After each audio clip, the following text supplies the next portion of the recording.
2025ஆம் ஆண்டு தரமைந்து புலமை பரிசில் பரீட்சைக்கு ஆயத்தமாகுவதற்காக அதிகாலையில் எழுந்து இந்த வகுப்புகளில் பங்கு பெற்றுகின்றீர்கள். இதில் மிக முக்கியம் என்னென்றால், அதிகாலை பொழுது மிக உத்தமமான நேரம். கற்பதற்கு மூளை மிக தெளிவாக இருக்கும். சில வேளைகளில் இந்த சோம்பேறி உடம்பு உற்சாகம் இல்லாமல் இருக்கும். அந்த உடம்புக்கு உற்சாகத்தை ஊட்ட வேண்டியது இந்த உள்ளம்தான், மனம்தான், எண்ணங்கள் தான். அப்ப நீங்கள் நினைத்து கொள்ள வேண்டும், நாங்கள் ஒரு நல்ல காரியம், நல்ல எதிர்காலத்தை, எங்களோட வாழ்க்கையிலே நல்ல ஒரு எதிர்காலத்தை உருவாக்குறதுக்காகத்தான் எழுந்திருக்கிறோம் என்று. உண்மையிலேயே நான் உங்கள் அத்தனை பேரையும் இந்த வீடியோல பார்க்க உங்களை எல்லாம் எதிர்காலத்தில் ஒரு சிறந்த கல்விமானாகத்தான் பார்க்கிறேன். நீங்க நினைக்காதீர்கள் நீங்கள் எல்லாம் சும்மா சாதாரணமான ஆட்கள் என்று. நீங்கள் தான் எதிர்காலத்தில் பெரிய பெரிய பதவிகள்ல வரப்போகின்ற உத்தமமான உயர்ந்தவர்கள். அது உண்மையிலும் உண்மை. அது உங்களுக்கு புரியாது, என் போன்ற அனுபவசாலிகளுக்கு புரியும். நீங்க நினைப்பீங்கள் இது ஒரு விளையாட்டாக. இல்லை, இது ஒரு மிக திறமையான செயல். அப்ப அன்பு குழந்தைகளே, நான் திரும்ப திரும்ப சொல்றேன், நீங்கள் உங்களுடைய நினைப்புத்தான் உங்களை உருவாக்குறது. நீங்கள் எப்படி நினைக்கிறீர்களோ அதுவாக நீங்க மாறுவீங்க. இந்த எண்ணங்களுக்கு மிகுந்த பவர் இருக்கு, சக்தி இருக்கு. நாங்க இதை நினைக்கிறோமோ அப்படி நாங்கள் ஆக்கப்படுவோம். அப்ப நீங்க உங்களோட மனதிலேயே நீங்க நினைத்து கொள்ளுங்கள், நீங்கள் ஒரு மிக உயர்ந்த நிலை அடைவதற்காகத்தான் இந்த முயற்சி செய்கிறீர்கள். அப்ப சோம்பேறித்தனமான எண்ணங்கள் வந்தால் அதை ஒதுக்கி விடுங்கோ. ஒதுக்கி விட்டுட்டு நீங்க கற்பதில மிகுந்த ஆர்வமாக இருங்கோ. அது சிறந்த பெறுபேறை நிச்சயமாக உங்களுக்கு தரும் என கூறிக்கொண்டு நான் வகுப்புக்கு நுழைய போறேன். உங்களுடைய முயற்சியை மிகவும் உண்மையில பாராட்டிக் கொள்றேன். அடுத்த கிழமை அளவில் பாடசாலை ஆரம்பிக்க உள்ளது. அதற்காக நாங்கள் அதற்குள்ள எங்களால் முடிந்த அளவில் கற்று ஆயத்தமாகுவோம். நான் இப்பொழுது கற்பித்துக் கொண்டிருப்பது என்னுடைய வெற்றிக்கனி என்கின்ற பயிற்சி நூலின் 2வது பயிற்சியின் வினாத்தாள் 1 3ஆம் பக்க வினாக்களை இப்பொழுது உங்களுக்கு கற்பிக்க போகின்றேன். அப்ப நீங்க அந்த பயிற்சிக்கு உங்களை தயாராக்கி கொள்ளுங்கள். ஏனென்றால் நாங்கள் சிறப்பான ஒரு நிதியை அடைய வேண்டுமாயிருந்தால் நாங்களே தான் முயற்சி செய்ய வேண்டும். இது 4ஆம் பக்கம் பிள்ளைகள். நான் உங்களுக்கு 3ஆம் பக்க வினாக்களை காண்பித்து விடைகாலம் விளக்கந்தாரன். அதாவது 3வது பக்கம் இதுதான்.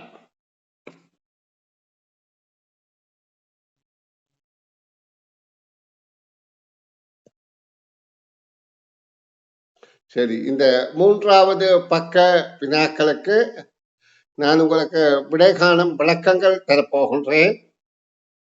அப்ப நீங்க அதை உன்னிப்பாக கவனித்து உங்களுடைய திறமையை வளர்த்து உங்கள் ஆற்றலை வெளிக்காட்டி கொள்ளுங்கள்.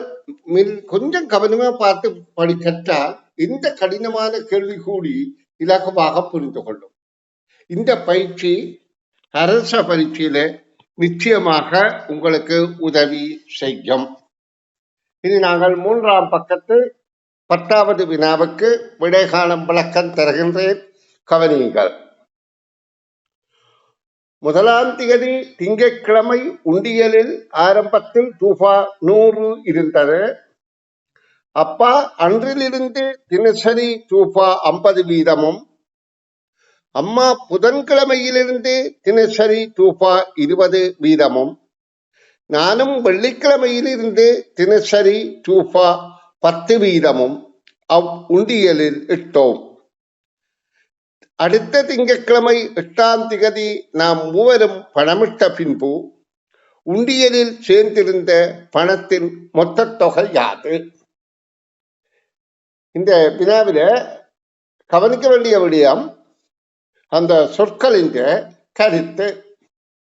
அந்த அங்க சொல்லப்படுகின்ற விடயங்களை கவனமாக அந்த கருத்துக்களை புரிந்து கொண்டால் கணிப்புகளை செய்து மிக இலகுவாக விடை அடைய முடியும்.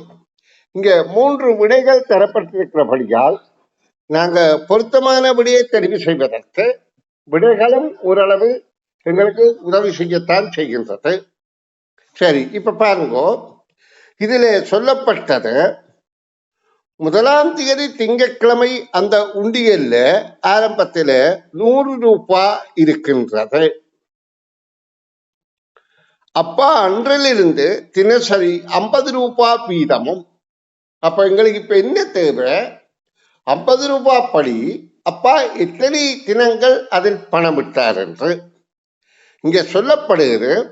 1ஆம் தேதி திங்கட்கிழமையிலிருந்து 8ஆம் தேதி திங்கட்கிழமை. உங்களுக்கு தெரியும், 1ஆம் தேதி திங்களா இருந்தால் 7 கூட்டினால் அடுத்த 8ஆம் தேதி திங்கள். அப்ப திங்கள்ல இருந்து திங்கள் வரை 8 நாட்கள். அப்ப அப்பா அதுல உண்டியல்ல போட்ட பணம் 50 தர 8 400 என்பதை உடனடியாக உங்களால புரிந்து கொள்ள முடிகின்றது. இருந்தால் திங்கள் தொடக்கம் அப்பா போட தொடங்குறார். திங்கள்ல இருந்து திங்கள் 8 நாட்கள், 50 தர 8 400. அடுத்தது அம்மா புதன்கிழமையிலிருந்து ரூபாய் 20 வீதம். அப்ப அம்மா 8 நாள்ல திங்களும் செவ்வாயும் தான் போடவில்லை. அப்ப 2 நாள் போடவில்லை. அப்ப புதன் என்றால் பாருங்கோ, திங்கள் செவ்வாய் எடுத்தா புதன். அப்ப திங்களும் செவ்வாயும் தான் போடவில்லை என்றால் அம்மா 6 தினங்கள் 20 ரூபாய் படி போட்டிருக்கின்றாள். அப்ப அம்மா போட்ட தொகை 20 தர 6 120. நான் இங்க தரப்பட்ட தகவலை பாருங்கோ, நானும் வெள்ளிக்கிழமையில் இருந்து. அப்ப நாங்க வெள்ளியில இருந்திருந்தால் திங்கள் வரையிலே எண்ணணும். வெள்ளி, சனி, ஞாயிறு, திங்கள். அப்ப 4 நாட்கள் தான் போட்டிருக்கிறேன். நான் அதில் போட்ட தொகை 10 ரூபாய் வீதம் போட்டிருக்கிறேன். அப்ப 4 10ஆல பெருக்கினால் 40. இப்ப இந்த தொகையை கூட்டி விடையாக கொடுக்க வேண்டும்.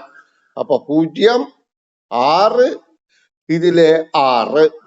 அப்ப பாருங்க, 660 என்ற 2வது விடை பொருத்தமாக இருக்கின்றது.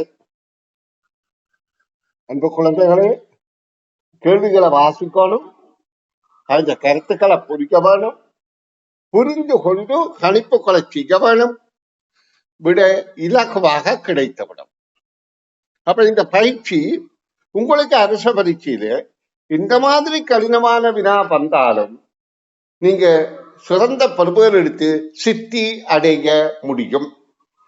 நீங்க அரச பரீட்சையில சித்தி அடையத்தான் முயற்சிக்கிறீர்களே ஒழிய வெட்டுப்புள்ளிக்கு மேலே பெறுவது என்பது அது உங்களுக்கு அமைய போறது. சித்தி அடைந்தால் போதும். ஏனென்றால் உங்களோட மனம்தான் உங்களுக்கு மிக முக்கியம். சித்தி என்பது 200க்கு 70 புள்ளி. வெட்டுப்புள்ளிக்கு மேலே பெறுவது திறமைசாலி, அது திறமையை வெளிப்படுத்துகிறது. அப்ப அதை கிடைப்பதற்கு வாழ்த்தி கொண்டு அடுத்த வினாவுக்கு நுழைகின்றேன். பின்வருவனவற்றில் ஓர் உரு வேறுபட்டது, அது யாது என்று கேட்கப்படுகின்றது.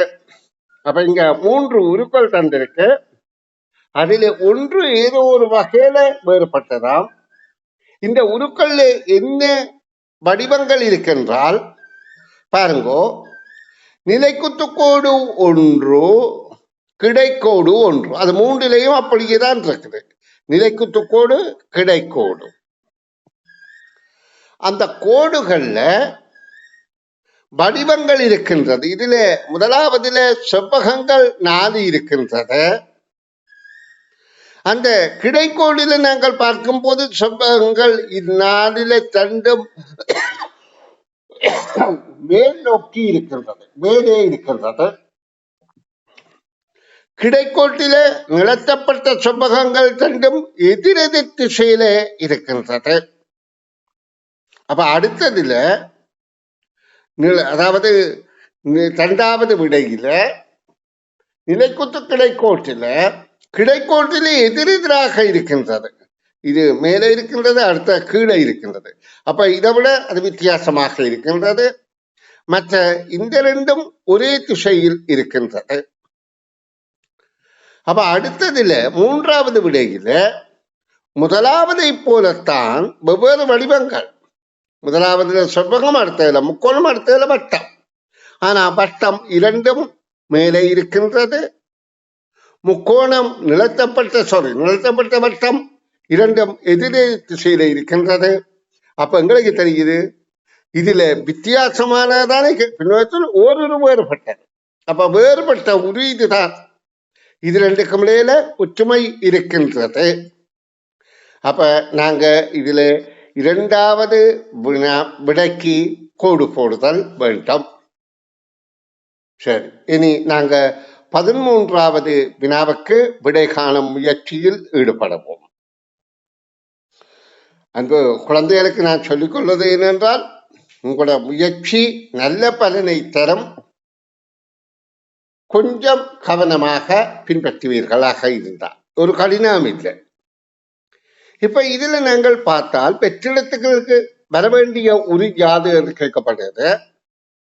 அப்ப வெற்றிடம் ஒரு தனி அழைப்பாக இருக்கின்றது. கீழே ஆரம்பத்துல ஒரு முக்கோணியாக இருக்கின்றது. பிறகு அது சாய் சதுரமாக மேலே போக போக உருவாகின்றது. அப்ப அதன் கருத்துக்களின்படி பார்த்தால் நாங்க கீழிருந்து மேல் நோக்கித்தான் இங்கே நடைபெறுகின்ற மாறுபாடுகளை அவதானிக்க வேணும். இப்ப இது ரெண்டும் சேர்ந்து இது உருவாகி இருக்கின்றது. அதே போல அடுத்த இரண்டும் சேர்ந்து மேலே உருவாகி இருக்கின்றது. அதே போல அடுத்த இரண்டும் சேர்ந்து மேல் உருவாக்கி இருக்கின்றது. அப்ப எங்களுக்கு தெரிகின்றது கீழிருந்து மேலாக இரண்டு அடைப்புகளில் உள்ள உருக்கள் ஒன்றிணைந்து புதிய மேலே உருவாகின்றது. அதிலேயும் ஒரு ஒற்றுமை இருக்கின்றது.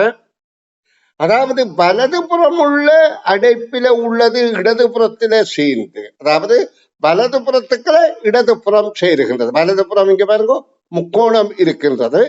அந்த முக்கோணம் தான் முதல் இருக்கின்றது. முக்கோணத்துக்கு அப்புறம் வட்டம் இருக்கின்றது. அதே போல அடுத்த பாருங்க சதுரம் வலதுபுறம் இருக்கின்றது. அது முதல் வருகின்றது. அடுத்த முக்கோணம் வருகின்றது. அடுத்த பாருங்க வட்டம் இங்கே சிறிதாக இருந்தாலும் அதுதான் முதல் வருகின்றது. பிறகு சதுரம் உள்ளே வருகின்றது. அப்ப எங்களுக்கு தெரியும் வலது பக்கம் இருப்பது முதலாவது உருவாக வந்து இடது பக்கம் இருப்பது அதன் இது வலது பக்கம் இருப்பதால் இடது பக்கம் இருப்பது அதன் உள்ளே வருகின்றது. அப்ப இந்த மாறுபாடுகளை உற்று கவனிக்கின்ற போது எங்களுக்கு இறுதி நிலையில வலது பக்கம் இருக்கின்ற உருவை பார்த்தால் வட்டம், சதுரம், முக்கோணம் வந்து பிறகுதான் இந்த வட்டம் வருகின்றது. அப்ப இதுல எந்த விடை பொருத்தமாக இருக்கின்றது என்று நாங்கள் கண்களார உற்று பார்க்கின்ற போது மூன்றாவது விடை பொருத்தமாக இருக்கின்றது. இது மாறுபாடுகளை அவதானிக்கும் ஆற்றல். இனி அடுத்த வினாக்கள் நுழைவோம். 13வது வினா. கேள்விகள் எவ்வளவு இலகுவாக இருக்கின்றது என்பதை நீங்க கற்கின்ற போது உணர முடியும். அப்ப நாங்க கேள்விகளை செய்து பயிற்சிகளை பெறுவதன் மூலம் இந்த வினாக்களுக்கு விடையளித்து சிறந்த பெறுபேறை பெற முடியும். 13வது வினா.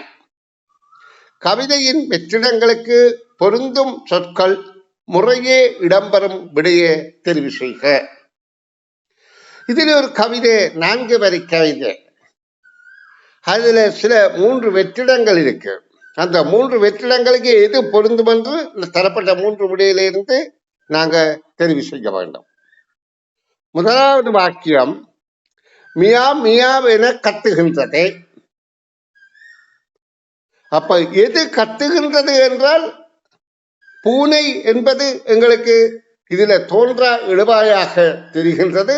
அப்ப பூனை என்பது புரிந்துவிட்டது. இங்க 3 விடைகளையும் அடியில நான் தான் பூனை என்று சொல்கின்றது என வருகின்றது. அப்ப நாங்கள் அதுல ஒரு பெரிய வேற்றுமை காண முடியாது. மியா மியாவென்று கத்துகின்றது. மியா என்பது பூனையின் தொனி. அங்குமிங்கும் அசைகின்றது. அப்ப முதலாவது அங்குமிங்கும் அசைகின்றது. ஓடி ஓடி அங்குமிங்கும் அசைகின்றதா, சின்னஞ்சிறுவிழிகள் அங்குமிங்கும் அசைகின்றதா, சின்னஞ்சிறுவிழிகள் அங்குமிங்கும் அசைகின்றதா என்றால் எல்லாம் பொருந்தும். அதாவது இது அகரண வாக்கியம். அப்போ ஓடி ஓடி அங்குமிங்கும் அசைகின்றது என்றதும் பொருந்தும். சின்னஞ்சிறுவிழிகள் அங்குமிங்கும் அசைகின்றது என்றதும் பொருந்தும். அப்ப நாங்க அடுத்த வரியை கொண்டுதான் இதில் எது பொருத்தம் என்று கண்டுபிடிக்கணும். எலியை பிடித்து விளையாடவா, உடைக்கவா, கடிக்கவா? பூனை எலியோட விளையாடும் என்று நினைக்கிறீர்கள்? இல்ல, கடிக்கும். ஏனென்றால் எலிக்கு விரோதி பூனை, பூனைக்கு விரோதி நாய் என்பது ஆரம்ப காலத்துல எங்களுக்கு தெரிந்திருக்க வேண்டிய கருத்து. அப்ப கடிக்கத்தான் என்றபடியால் என்னடா விளையாடு என்றது பொருந்தாது, உடைக்க என்பது பொருந்தாது. அப்ப கடிக்க என்றபடியால் 3வது விடைதான் பொருத்தமாக இருக்கின்றது. இனி நாங்கள் 14வது வினாவுக்கு விடை காணும் முயற்சியில் ஈடுபடுவோம். இக்கட்டமைப்பில் உருவாகிய உயிர்மெய் எழுத்துக்கள் மாத்திரம் உள்ள சொல். அப்ப எங்களுக்கு உயிரெழுத்து, மெய்யெழுத்து, உயிர்மெய் எழுத்து என்ற வேறுபாடுகள் தெரிந்தால்தான் உயிர்மெய் எழுத்துக்கள் மாத்திரம் இடம்பெறுகின்ற சொல் இது என்று கண்டுபிடிக்க முடியும். இப்போ உயிரெழுத்துக்களை நாங்கள் பார்த்தால், அதாவது ஆனால இருந்து ஒவ்வொன்னா வரையில 12 உயிரெழுத்துக்கள் இருக்கின்றது. மெய்யெழுத்துக்களை பார்த்தால் இக்கண்ணாவில இருந்து இன்னன்னா வரையில 18 மெய்யெழுத்துக்கள் இருக்கின்றன. இந்த மெய்யெழுத்துக்களும் உயிரெழுத்துக்களும் இணைந்து 18 தர 12 216 உயிர்மெய் எழுத்துக்கள் இருக்கின்றன. இந்த 216 உயிர்மெய் எழுத்துக்கள் ஏதோ எழுத்துக்கள் சேர்ந்து உருவாகின சொல் எதுவென கண்டு விடையளித்தல் வேண்டும். இப்ப நாங்க பார்ப்போம். முதல் எழுத்துல ஆனா உயிரெழுத்து, அப்ப அந்த விடை பொருந்தாது. 2வது கானாவும் தீனாவும் உயிர்மெய் எழுத்து. கானா என்பது கண்ணாவும் ஆனாவும் சேர்ந்தால் கானா, கா. தீனா என்பது இத்தன்னாவும் ஈனாவும் சேர்ந்தால் தீனா. அப்ப இது 2ம் உயிரும் மையம் இணைந்த எழுத்துக்கள். அப்ப இது விடை பொருத்தமாக இருக்கின்றது. அப்ப 3வதில் என்ன பொருத்தமில்லை? இத்தன்னா என்பது மெய்யெழுத்து. இங்க பாருங்க, மெய்யெழுத்து தானே. அப்ப அது பொருந்தாது. அப்ப கேள்விக்கான விடை 2வது என்பதை நன்றாக புரிந்து கொள்ளுங்கள். அன்பு குழந்தைகளே, நாங்கள் பயிற்சிகள் செய்கிற போது மிகுந்த கவனத்தோடு இதனை பின்பற்றினால் நிச்சயமாக சிறந்த பெறுபேறுகள் பெறக்கூடிய தகுதியை நாங்கள் பெறுவோம் என கூறிக்கொண்டு நான் அடுத்த பக்கத்துக்குள் நுழைகின்றேன்.